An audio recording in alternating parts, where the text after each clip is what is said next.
प्यारे बच्चों, उम्मीद है कि आपने अपना पिछला चैप्टर बहुत अच्छे से रिकॉल किया होगा, उसकी बहुत अच्छी सी रीडिंग भी की होगी। इस चैप्टर को बार बार पढ़िए।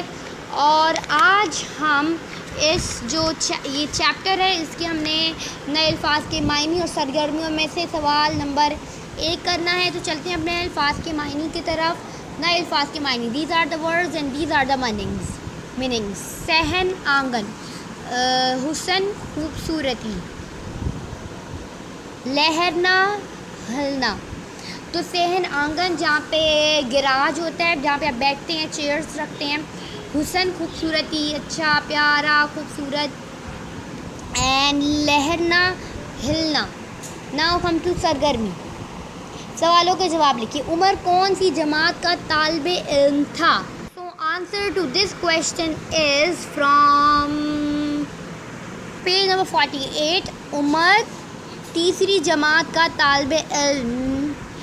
This is the answer of first question and cut the brackets. You don't have to draw these brackets, and this is the answer of first question. And the question number 2. Umar की अम्मी क्या पढ़ रही थी? So the answer to this question is Umar की अम्मी अखबार पढ़ रही थी.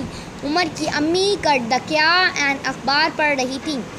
क्वेश्चन नंबर 3 इज उमर ने जो तितली पकड़ी थी उसमें कौन कौन से रंग थे? And the answer to this question is Umar ने जो तितली पकड़ी थी वो सुर्ख, नारंगी, सब्ज रंग की थी. And our question number 4. Umar तितली का क्या करना चाहता था? So answer to this question is उसे किताब में बंद करके अपने दोस्तों को दिखाना चाहता था. Our 5th question is drama किसे कहते हैं? Answer to this question is drama ऐसी कहानी को कहते हैं जिनमें मुख्तलिफ किरदारों के ज़रिए स्टेज पर मुकालमों की सूरत में पेश किया जा सके.